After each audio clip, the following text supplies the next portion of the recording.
Labdien! Šodien ir kārtējā rakstniecības virtuves epizode, un pie mums viesos ļoti šarmanta, ļoti inteliģenta rakstniece Ramona Indriksone. Un tiešām man bija liels pārsteigums, ka es izlasīju, ka tu esi beigusi Skaidrītas Gutmanas Kristīgo akadēmiju, sabat mācījusies, ja?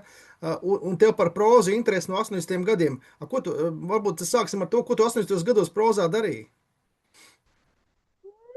Tā pamatā, kā jau visi atvilknē pēc tam savus tekstus liek. Jo 80. es domāju, lai kaut kam sūtītu, kādai nopietnai izdevniecībai, nu kaut vai kādai avīzei, ir jābūt pabeigušam filoloģijas fakultāti. Nu tā. Nu, kaut kādam ļoti jābūt jau nozīmīgam cilvēkam, ka tā tev neviens tev nemaz nelasīs to, ko tu esi aizsūtījis. Ne, man bija stāstiņš, skola un ģimene bija tāds padomju laika izdevums. Tu esi aizsūtījis stāstiņu un godalgu dabūju kaut kādu. Bet tu negāji toreiz, teiksim, uz karoga vai literatūra māksla konsultēties par savu prózu Nu, es kvalitāti? laikam Jakubānam aizsūtīju uz man vienu stāstiņu, bet viņš man atbildēja, nu tā. Nē, nu viņš teica, ka labi un tā, bet nu kaut kā bija diezgan kļūdas tur daudz, un es pēc tam kaut baidījos sūtīt no jauna kaut ko. Es atvainojos, Ramon, Jakubānam pašam ir diezgan tie stāstiņi tādi sasteigti. Nu, viņiem ir interesanti, bet viņiem ir sasteigti. Nu jā, nu tādīs laikos man tā likās, ka viņš tur tāds kā etalons, jā, nu patika tie viņi īsie pa cumlaku tādi, nu tādi joku stāstiņi un tā. Nē, viņš bija ļoti, ļoti trāpīgs lauka dzīves, kas saka, tur attēlotais. Jā. Jautājums ir par to, kā tu vispār šobrīd jūties literatūrā. Es saprotu, šobrīd tu esi tādu uz Viļņa, tev aicina visas bibliotekas un, teiksim, tu tik brauc tūrē, tā kā viens otrs jaunais nebrauc, tik bieži kaut kur tiekās ar lasītājiem. Vai tev pietiek laika arī rakstīšanai, ja tu visu laiku tiecies runājies? Nē, nu nav jau tik daudz. Nu, visu laiku es biju klusumā sēdēju. Man liekas, pat visu ziemu es nosēdēju klusi. Es pat nekur nelīdu. Nu, tur bija laiks lasīt, tās aktivitātes, arī cēsīs. Es nekur pat negāju. Mani aicināja, es paliku mājās. Man nebija kaut kā vēlme līst cilvēkos. Nu tā, vajag tādu momentu laikam. Jāvadās pēc sajūtas. Protams, kā tu pareizi saki, ja nav vēlme, tad nevajag, un ja savukārt ir ko teikt, tad jau ir jāiet pie lasītājiem. Tas jau ir tikai labi. Un es tā skatījos, ka tagad, nu labi, nu sāksim ar tavu to jaunāko darbu Vidaga, ka tu Jā, tur nofotografējies, bija pie Šiltes, it kā tu tā apdzīvotā vieta Vidaga, ja? jā, jā. Tad sanāk, ka tu vienkārši brauc pa Latvijas vietām, skaties, kur kāds interesants nosaukums, un tad domā, varētu būt grāmatai, kas saka, jā, nu, vietvārds grāmatai nosaukums labs, vai tev tas tāda sakritība ir?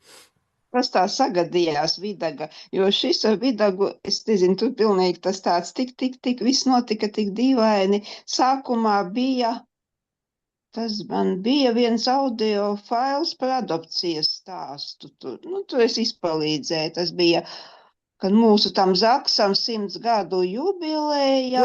Kuram Zaksam? Latvijas visai Nu, nodevai jā. dzimtajai. Tu, ko Guna Roze arī kaut ko tur rakstīja. Jā, Guna un Roze tad tam viņa arī. man palūdza palīdzēt, un viņa man sūtīja audio failus, un tā tas bija. Un tad tas viens audio fails, tas Ausmas stāsts, nu, man viņš kaut kādus nospiedumus atstāja. Nu, tur bija tas adopcijas stāsts, ļoti līdzīgs kā Vidagas stāsts, un man likās, ka tur kaut kas spētu sanākt. Un tad es aizsūtīju pieteikumu Akalā, un tā man iedeva stipendiju. Un tad es vēl pēc kāda laika aizsūtīju uz Kultūra Kapitāla fondu, un tas bija tik negaidīti, viņi man arī iedeva stipendiju, un vienkārši man bija jāsāk kaut kas. Nu, tas ir īstenībā tev tiešām tāda liktenīga sagadīšanās, ka 2 stipendijas pēc kārtas veiksmīgi, un ja ņemot vērā, ka tu neesi profesionāla projekta rakstītāji, tu vienkārši uzraksti un ir, tas nozīmē, ka acīm redzot, tur te komisijai tas likās aktuāli, nu. Viņi jau to tikai tāpēc aktuāli. Jūs pilnīgi to izlasīju pēc laika, to pieteikumu, man likās, ka tur nekā nav. Viņš bija ļoti ikdienišķā valodā, dažiem teikumiem, nu tā kaut kā. Es likos tā kā piespiesta pie sienas. Un laiks jau arī bija ļoti maz. Tas bija jūnijas, ka kapitāla fonds iedeva un bija līdz jaunam gadam jāpabeidz. Man vajadzēja aizdomāties, kad ir iespējams lūgt atlikt kādu laiku vēl iedot. Nu, es nepalūdzu un man bija jāpabeidz un es viņu tā steidzā. Un tas sanāk, ka tu pabeidz 31. decembra naktī līdz 12. Nu, es rakstīt. līdz tam kaut kādā 29. un aizsūtīju tā diezgan negatīvu. Un pēc tam es kaut ko vēl laboju. Jā, Nē, nu labi, to jau komisija neskatās. Katram romānam būtu pirmais, otrais, trešais uzlējums, un nemitīgi jau mēs gribam kaut ko uzlabot, kā es ar savu Pāvilu Rozītes 5 gadus rakstīju un 3 reizes pēc kārtas pārrakstīju. Tā kā tas jau ir normāli, ka mēs nekad neviena grāmata nav pilnīgi gatava. Jautājums ir, tev vispār, tad es saprotu, ka tev tomēr uz tiem lielā mērogā tā prozas darbiem velk vairāk uz romāniem. Tu neesi tāda īso stāstu vai noveļu cilvēks. bija stāsti. Un Tu biji arī sākumā. tukums viestāri toreiz iekšā, ja? Nē, viestājas nebija, bet bija stāsti. Man arī stāsti iznākuši pašu zvaigznē ABC. Es iesāku stāstiem un arī kontekstā un domu zīmē un punktu. Mani paslīdēs, tev stāst krājums mani paslīdēs garām, kā viņš saucās. Tad tūlīt mēs varētu pieiet pie plaukta. Es viņu paņemtu. Droši. Tāds. Pāris metru zem ūdens. Nu jā, dzirdēts ir, bet es atklāti sakot, tad ir Latvijā jāpaņem, jāatrod, jā, pāris metru Jā, zem un ūdens. man daudzi cilvēki saka, ka tas ir vislabākais no visiem, no visa, kas man ir plauktā. Nu, ne visi, nu, tā ne ļoti daudz, bet daži jāsaka. Tieši īsie stāsti. Nu jā, un kā tev atnāk īso stāstu idejas, tad tomēr tu, teiksim, vienkārši, es nezinu, izlasi kaut ko avīzēs vai uz ielas redzi, un tad vai tu vienkārši tev atnāk galvā? Šie stāsti bija Inga Žoludes akadēmijā, ka mēs mācījāmies, mums bija noteikti uzdevumi. Jā, tas bija viens stāsts tieši bija, kas bija no avīzes un ziņas, jeb kādas jālasa. Viens stāsts bija lietas, kas bija jāsam, 5 lietas laikam bija, bet nemiskastes tūmā kaut kur izmētātas. Un jādomā kādām, kas tas bija cilvēku, kas to lietu bija nometis, pazaudējis vai tā. Tev tur jāpagriež mazliet telefons, tev savādāk pusi sevi neredz, jā. Vismaz šitā tagad, jā. Savādāk acis. Iespējams nostutēt, tā ka es viņu nu, pret kādu grāmatu atstutēju, es nezinu, pret krēslu. Būs labi, jā. Nu, lai redz vismaz tavu seju, jā. Nu, tagad labi? Ir labi. Nu jā, tad jautājums ir par to Žolūdi. Ko tev deva šī prozas meistarklase? Jo, protams, kad ir labi, es savulaik mācījos pie Noras Ikstens prozas meistarklasē, man tas tiešām daudz deva, lai pirmo romānu uztaisītu. Teiksim, tad jautājums, kā tev liekas, ko tev kādu meistarību, kādas profesionālos knifus tev tas iedeva? Ļoti, jo līdz Žoludei man bija ļoti, kā saka, nebija viegli atklāties. Es tā kā slēpos pati aiz sevis, tā kā sega uz galvas, jā. Jo man likās, ka kāds izlasīs un domās, ka laikam tā manīm noticis. Bet tādā momentā, kad bija tikko kā sākās lekcija un kā Inga ienāca, un viņa, es pat nezinu, ko viņa pateica un kā, bet man palika tā, ka man ir pilnīgi vienalga, ko cita domā. Nu, tā. Un tas pats sākuma stāsts, kas bija pēc mēneša jāsūta, bija par sevi kā saviem nospiedumiem un tā. Un tas bija stāsts vēstule, un tas tā arī tā diezgan atklāti. Nē, tur bija arī fantāzija klāt, tas nebija gluži dokumentāls stāsts, bet tur bija daudz kas no manis, un tā. Man bija vienalga lasu, lai domā.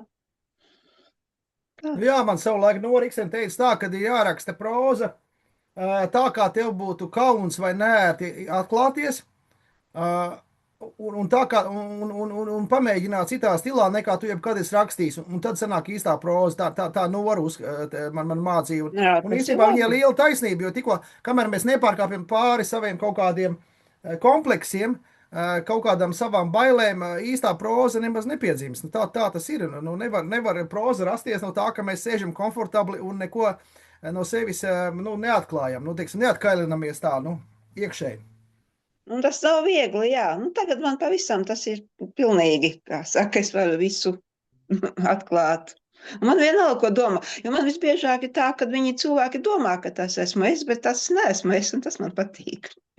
Jā, un man arī, teiksim, ņemot vērā, ka man ir tagad, kas saka, 6 romāni un 7., 8. top, nu, teiksim, tiek slīpēts un tā, bet vienkārši arī tad, tas taču muļķīgi būtu domāt, ka katrā romānā galvenais varonis esmu es. Tas var būt pirmajā grāmatā, varbūt otrajā, bet tas nekad nevar būt, ka tu raksti 7, 8, 10 romānus, un katrā galvenais varonis būs tu. Tas tik daudz man alter ego nemaz cilvēkam nemēdz būt. Es nevaru būt gan detektīvs, gan pirātu kapteinis, gan uzņēmējs Morbergs, gan visi pārējie. Es vienkārši nevaru būt visi. Bet tas atkal ir ļoti labi, ka tā iespējams fantāzijā to visu izdzīvot un būt tas, kas tu nekad nespēsi būt dzīvē. Jā, es nekad šajā dzīvē, laikam, es nekad Saksijas Maurits nebūšu, bet romānā es to varu, jā. Bet tas ir ļoti patīkami būt tam. Man arī patīk arī dažādos dzimumos pat iejusties, kaut gan man nav pašai tādas. Nē, dzimums jau vajag, jo lai arī kā vīrieši nesaprot sievietes, bet mums jau jārada arī sieviešu tēli, un tev jārada arī vīriešu tēli. Tas ir diezgan bīstami, jā. Vēl bīstamāk, ka man bija S-veidā, un es domāju, kāpēc man to vajadzēja? Tas jāieliek S-veidā, taču viņš visu zina, un tā, nevar aizslēpties, un es nezinu, diezgan tā. Jā, bet dīvains tas tēls. Bet piekrītu, Ramon, ka tu raksti es formā, kad patiesībā ļoti ievelk. Tas arī varonis ir ļoti tuvs. Tur nav vispār distance, nav robežas starp tevi un to varoni. Tu būtībā saplūsti.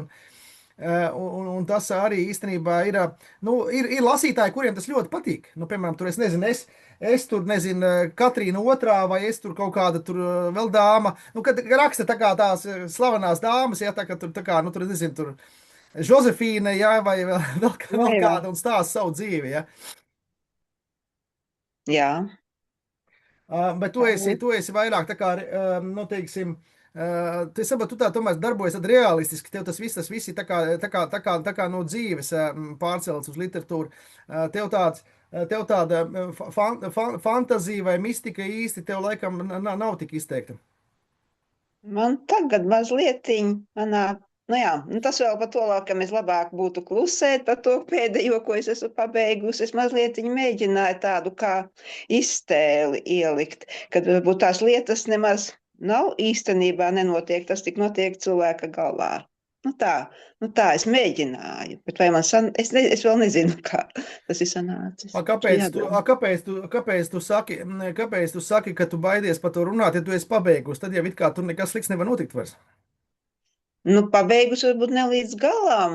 Varbūt es kaut ko mainu, jo man ir tāda tendence, kad man patīk mainīt, ka es esmu iedomājusies citādāk. Tur par to Vidagu vēl atpakaļ tagad eju soli, jo tur bija tāda schēma, es biju pati sev tā kā sazīmējusi. Pēc tā vadoties īstā adopcijas stāsta, ka tā un tā būs, un tā beigsies. Un tā es jūtos tā kā piesaistīta, nevisai. Un tad tur viens moments vidū bija, kur man kas nebija domāts, un tā man tā kā pacēlās lidojumā. Bet es tā saprotu, ka adopcija tas ir kaut kas dramatisks, tomēr tu iedomājies, tu nonāc svešā ģimenē, un tad tev it kā tie jāatzīst par vecākiem, un tad pienāk pilngadība, un tu uzzini, ka tie nav īstie vecāki, vai mazliet ātrāk tu to uzzini. Man liekas, ka tur ir kaut kas dramatisks visā tā iekšā. Īstajā tur bija savādāk. Te man gluži nebija adopcija. Tur tā meitene Vidaga domāja, ka tas ir viņas īstais tēvs. Viņš bija, kā saka, to meiteni kā savu meiteni dokumentos. Viņa skaitījās. Tur īsti tā nebija adopcija. Jo tā meitene piedzima pēc kāzām ar viņas māti. Un viņa domāja, viņš bija ļoti labs tēvs. Bet tur kaut kas bija visu laiku, ka viņai likās viņa tā kā sveša. Un īstā mamma bija, bet nebija viņas tētis.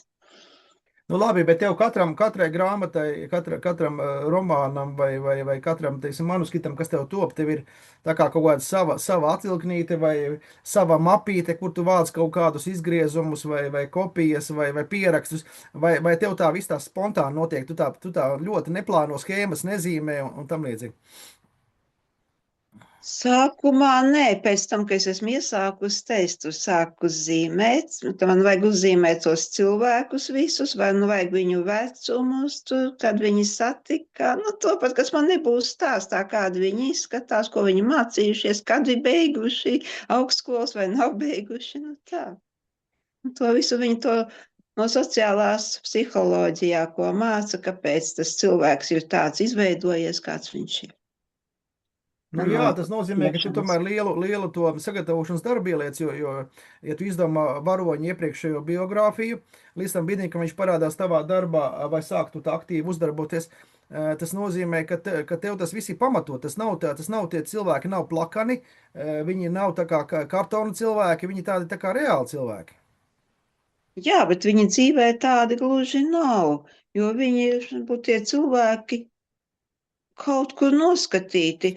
Man tas palīdzēja, ko Anšlaus Eglīts teica. Neizdomājiet, bet noskatiet dzīvē cilvēkus. Pagaid, uz Anšlavu Eglītu bija visa trimda sabiedrība apvainosies, ņemot ar, ka viņam bija līgums, viņam bija jāraksta, es nezinu, cik tur tie romāni gadā, vai katru gadu vairāk romāni, tad viņš staigāja, gāja ciemos, visu laiku kaut kādus tipāžus, visu laiku pārcēla, un daudziem sanīdās ar kādām respektablām amerikāņu ģimenēm, Amerikas latviešu, ka viņš vienkārši viņus visus ielika un izkariķēja, teiksim, tāpēc, ka vienkārši, Tik lai man nav, nē. Vienkārši sociālā arī dienesta gaitās tur kolēģis sēž pie kafijas pauzes un viņa stāsta, kas neatiecās uz sociālo dienesta lietām klientu, bet savus notikumus, un man viņi visi ir pat kaut kādos stāstos ir iegājuši iekšā. Un pēc tam viņas arī zina, ka ir lasīt, viņas man neko nav teikušas. Viņas laikam neatpazīst to, bet nezinu, kas to ir stāstījušas. Tu ilgas gadus nostādāji sociālā dienestā, ja?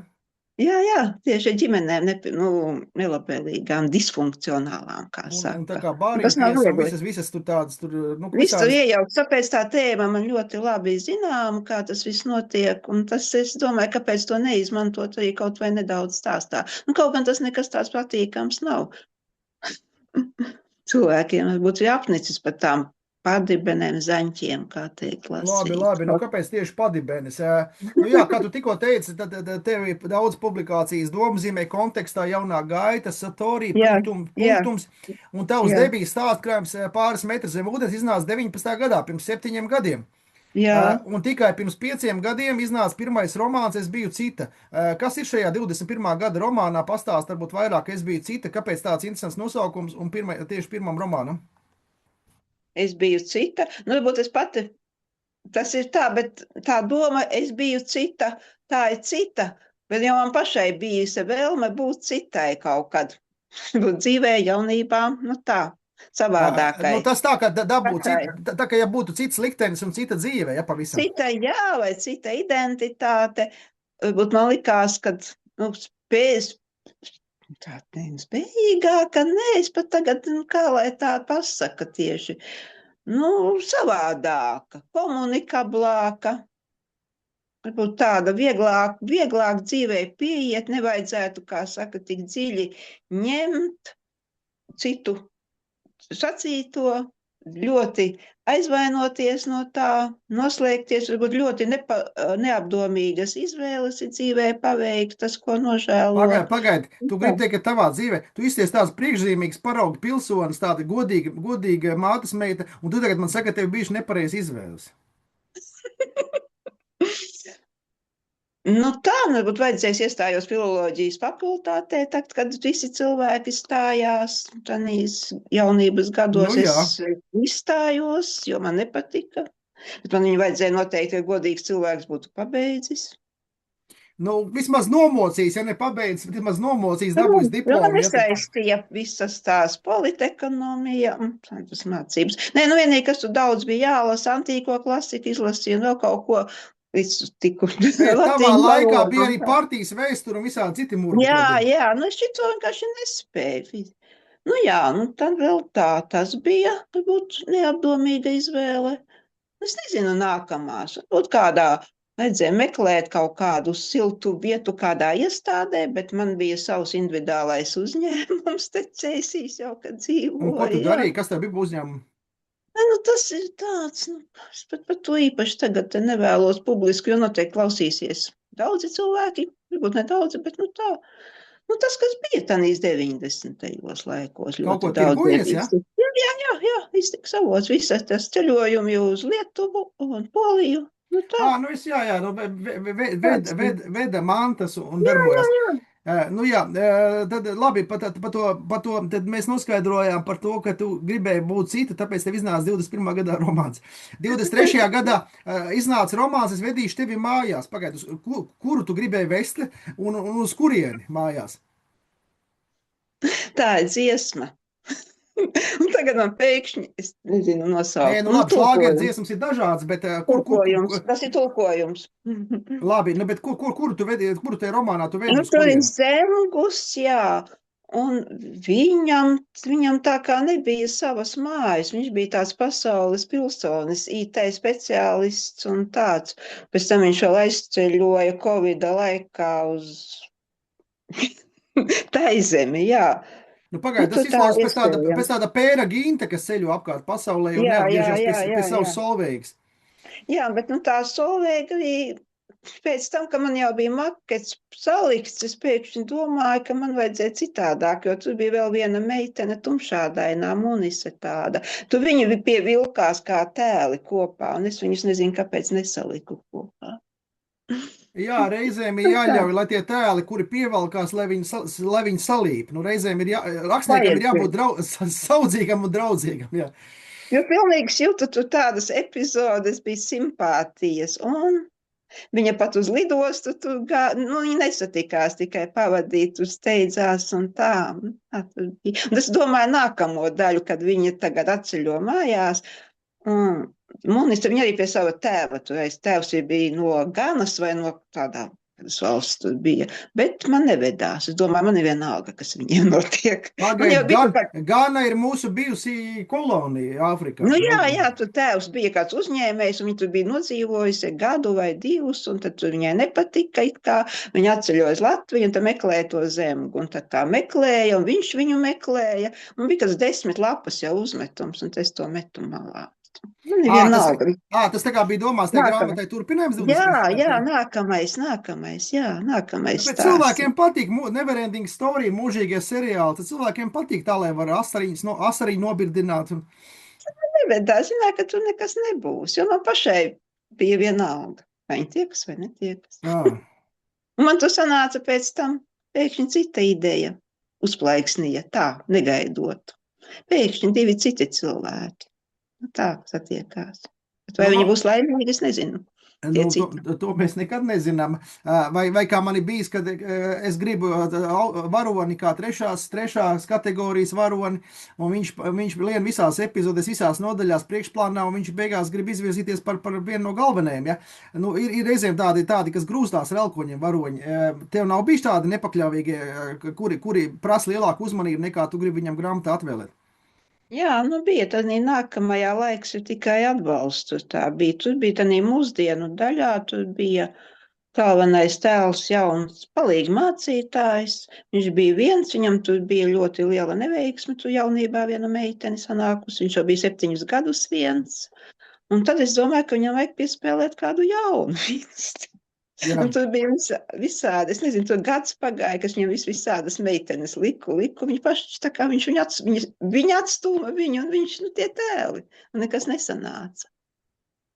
Beigās man tur iznāca viena Undīne. Viņa man bija gan sākumā domāt ne kā cilvēks, kā eņģelis, bet tad tā sanāca, ka man teica, ka labāk ieteica izdevniecībā, kā labāk kā īstu cilvēku. Tas nozīmē, ka tu reizēm ar eņģeļiem arī runājies. Nu, tomēr Kristīgo akadēmiju pabeigus, varbūt tu redzi eņģeļus un ar viņiem kontaktējies.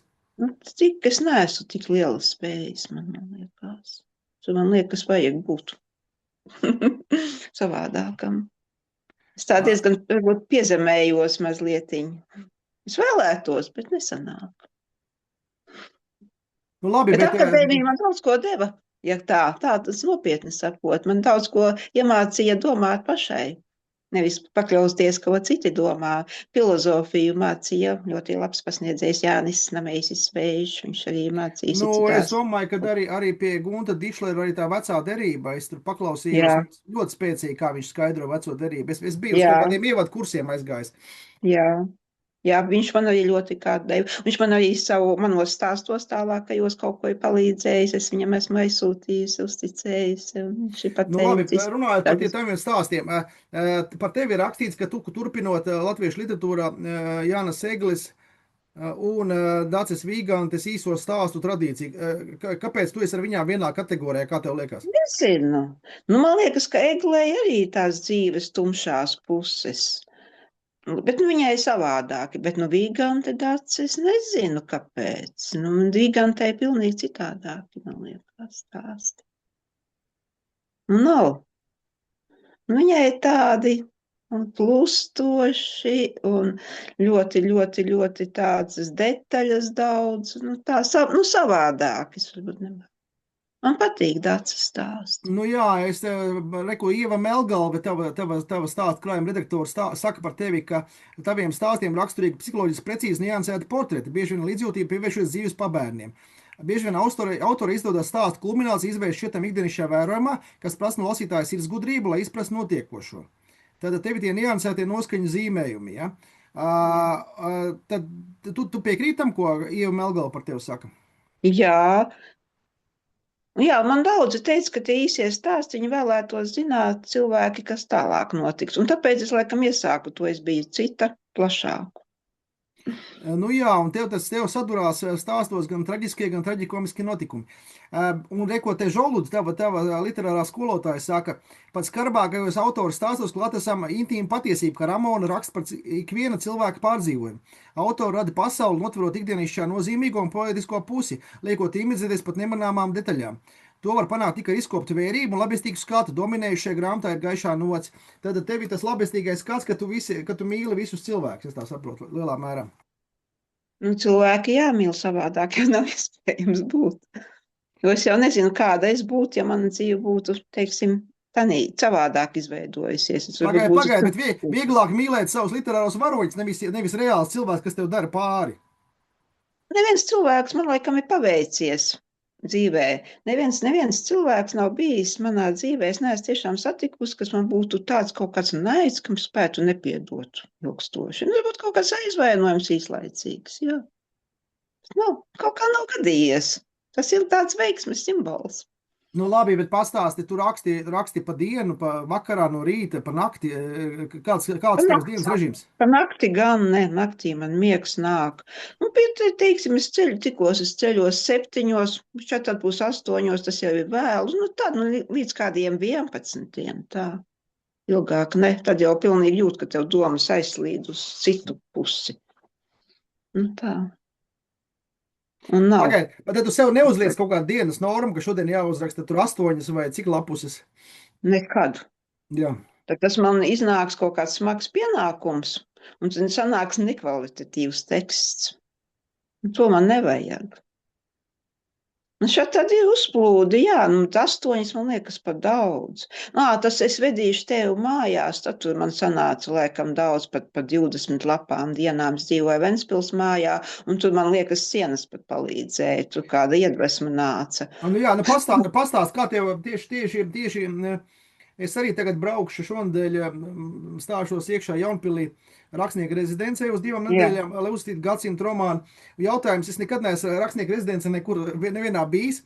Kā tas ir, kā tu saka, Ventspils vai cits rezidents, ka palīdz pat sienas rakstīt? Tāpēc, ka tur tie iepriekšēji radījuši, un tāpēc tur tā aura tāda ir, vai? Ļoti iespējams, to es tā pat līdz tam nezināju. Es tā domāju, jo man svešas vietas kaut kā nedaudz pat atbaida. Māja diezgan veca, un esmu diezgan jūtīga uz šo visu. Es domāju, kā tur būs naktīs miegs, bet tur tiešām tik labi gulēt. Bija Ventspilī. Ļoti labi. Tur bija ļoti patīkami. Vienreiz vai vairākas reizes bija Ventspilī? Vai es esmu bijusi 20. gads, es iesāku, un tad vēl es biju ziemā, un tad es biju 2 gadu atpakaļ, kad tā laikā Vidagu, kad man vajadzēja pabeigt. Jā, daudz bijusi. Man vēl ir tur Man tur nekad nav apstiprinājuši, es tur kaut kādā biju pieteicies, bet es nezinu, tur tās rindas garas un tā.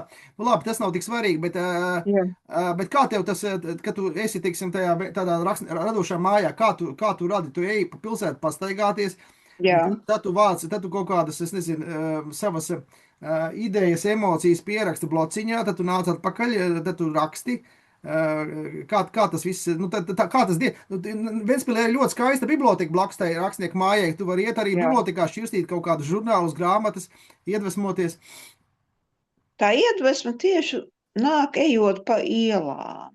Nu, teiksim, no Ventspils mājas līdz Pludmalei aiziet, tur paiet diezgan daudz, kas 40 minūtes, ka es eju pa tur dažādāki ceļi, tā es eju pa tām vecām ostas ieliņām mazajām un tā. Un tad skatos uz cilvēkiem, uz mājām, varbūt es pamanu kādu māju, pat kādu logu tieši. Nezinu, tā logā kaut kaķis guļ, vai tur ir puķa tāda īpatnē kaut kāda. Un tāds pēkšņi no tā mazās detaļas kāds uzplaiksnījums nāk. Vai tur kafejnīcā es ieeju, un es paklausos cilvēkos pie galdiņiem, ko cilvēki tur tā smuki čalo pie kafijas, vai viņai tikai lietišķas pusdienas, ko saka, pat un no tiem dialogiem kaut kā paliek pat atmiņā. Un šito iemācīja to īso aktīvo klausīšanos mācījos kapelānu slimnīcas mācībās. Tas bija jau 20 gadus atpakaļ Dana Kalniņa zaķi. Šito tieši, ka visās vietās jāklausās. Tad tu esi arī kapelāni? Es neesmu, es mācījos tur, jo Cēsīs nevajadzēja kapelānu, un tās mācības man ļoti daudz devis. Bet tu pabeidzi, ja? Pabeidz, man diplomas bija, bet tas jau tagad nekas neskaitās, tas ir vecs, tas jau tu jāiet atjaunot. Nu, labi, bet tas parāda to tavu vērīgumu, to tavu varbūt to sirdsgudrību, to, par ko tev slavē. Nu, labi, bet noslēdzot šodienas sarunu, un kādas tev ir kaut kādas jaunas idejas, es nezinu, tu varbūt gribi kaut kādu milzīgu tur vēsturisku romānu par 20. gadsimtu, tur caur kādu ģimeni, vai kā visiem tie monumentālie plāni. Tev ir kaut kas tāds liels, ko tu gribi tuvākajos gados paveikt? Pat labi, arī neliels plāns. Cik es nezinu, vai par to iespējams publiski stāstīt. Nesaki konkrēti, pasaki aptuveni kaut ko.